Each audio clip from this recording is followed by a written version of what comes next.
Dry Creek wasn't much more than a sun-baked scratch on the edge of the Colorado Territory, with one dusty Main Street, a saloon that leaned more than it stood, and a few boarded-up dreams disguised as buildings. The wind was sharp with dust, and the air carried stories no one dared speak aloud. Silas Boone rode into town on a buckskin mare, his wide-brimmed hat pulled low and his eyes scanning the town like a man who'd seen too much and trusted too little. He wasn't a drifter, not exactly, but after losing his ranch in Kansas to debt and betrayal, he didn't stay anywhere longer than the job lasted. What he needed now was quiet. A small cabin near the edge of town would do, left to him in his late uncle's will. But when he got there, the place was half falling in. Roof buckled, windows broken. Inside, the smell of rotten memories hit like a slap. That's when he met her. "Miss," he called out, seeing a woman patching a chicken coop on the neighbor's plot. "You do repairs?" She looked up, wiping her brow with a hand rough from work. Her dress was faded, her cheeks sunken, but her eyes, those eyes held steel. "Depends," she said, walking over. "Who's asking?" Silas Boone. Cabin down the hill. Roofs falling in. Windows need replacing. I pay fair. The woman glanced toward the cabin. "Name's Claire Bennett. I can do it, but I'll need half up front. Lumber costs what it costs." Silas studied her. Strong back, proud voice, but her hands trembled ever so slightly, like she hadn't eaten in a while. He reached into his satchel and pulled out $15. That covered the start. Her lips parted slightly. Surprise flickered in her gaze. She nodded once, tucked the bills into her pocket, and said, "I'll be there tomorrow at sunup." Chapter 2, Nails and Secrets. For the next week, Silas watched Claire climb ladders, swing hammers, and bend metal as if it was born to obey her will. She didn't talk much, except to ask for tools or bark instructions. But the way she moved, purposeful and focused, spoke volumes. He noticed she never brought lunch. One afternoon, he brought out 2 sandwiches wrapped in cloth and set one on the porch without a word. She eyed it, nodded once, and took it. The next day, she brought him coffee from town. Silent truce. But Silas had been a soldier. He could read between the lines. Her clothes were mended over and over. She had calluses but no rings. And there were moments, after she thought he wasn't watching, when she'd stand on the porch and look toward town with the weight of the world in her eyes. Then came the day he finished staining the porch while she fixed the window frames. He asked, "Why do it alone?" She didn't look up. "Better than the company I had." "What happened?" Her jaw tightened. "Men happened." Silas didn't push. But that night, when he saw her walking toward town after the sun dipped low, curiosity gnawed at him. He saddled his mare and followed her from a distance, keeping to the shadows of trees and silence. Claire didn't stop in town. She turned off the main road, took a narrow trail that wound past an old church and through a ravine. There, in a crumbling shack on county land, he saw her enter and heard faint voices. Children. Silas slid off his horse, crept close, and looked through a broken window. There she was, kneeling in the date, holding a tin can out to a store clerk from town. "Please, Mr. Avery, just some beans. The kids are hungry. I'll pay you soon. I swear it. I'm working now." "I already gave you credit, Claire. If you can't pay, I can't keep bleeding dry for you. I'm sorry." Silas's stomach twisted. 5 children huddled behind her, too thin, too quiet. One clung to her sleeve, the littlest no older than 2. Claire bowed her head in shame. They haven't eaten in a day.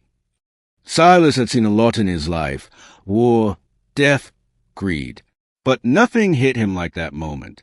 A woman proud enough to swing a hammer, but desperate enough to beg. He stepped into the doorway.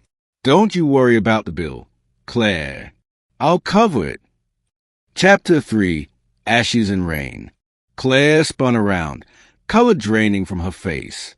"What are you doing here?" "I followed you," he said simply. "I had a feeling something wasn't right." The store clerk nodded, tipped his hat to Claire, and slipped away. She stiffened, eyes burning with humiliation. "You had no right." "I had every right," he said gently. "I hired you. I watched you work yourself raw. And now I see you're doing it for them." Claire's voice cracked. "They are not mine. Not all of them. My sister died of fever last spring. Her husband ran off when the youngest was born. I had no one else to take them." He looked around the tiny shack. No heat. No beds. Just hay and old quilts. "This isn't a home, Claire." "I know," she whispered. Silas took a deep breath. "The cabin, it's almost done. I'll sleep in the barn. You and the kids take the inside."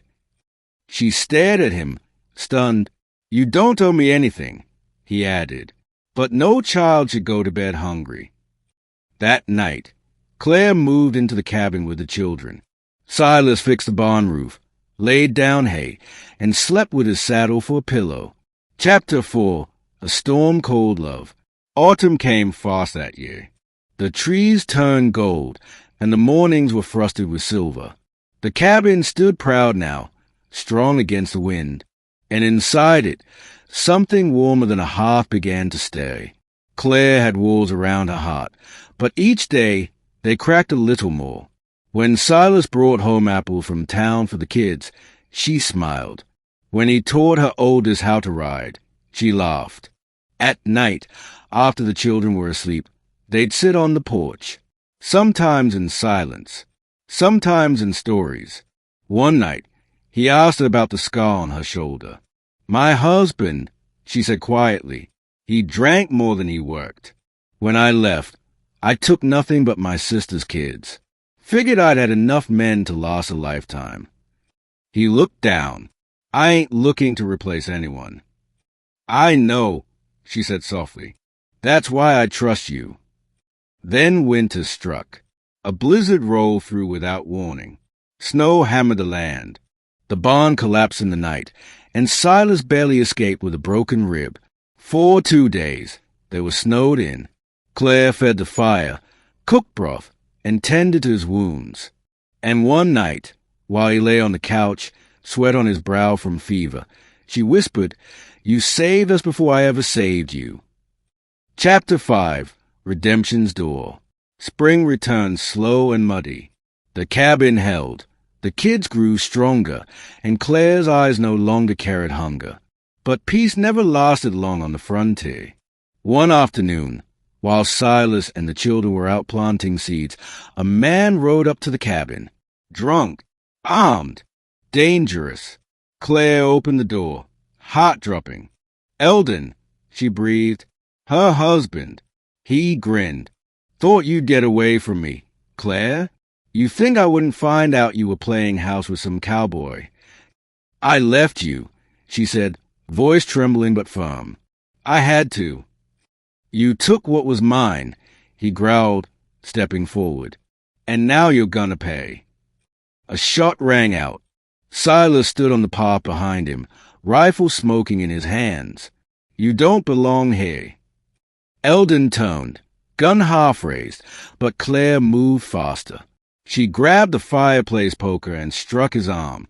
He dropped the pistol, howling. Silas didn't miss. One more shot sent Eldon sprawling, alive but unconscious. The sheriff took him in the next day. "You've got people who testify," he told Claire. "He won't be walking free again." That night, Silas found Claire crying by the porch.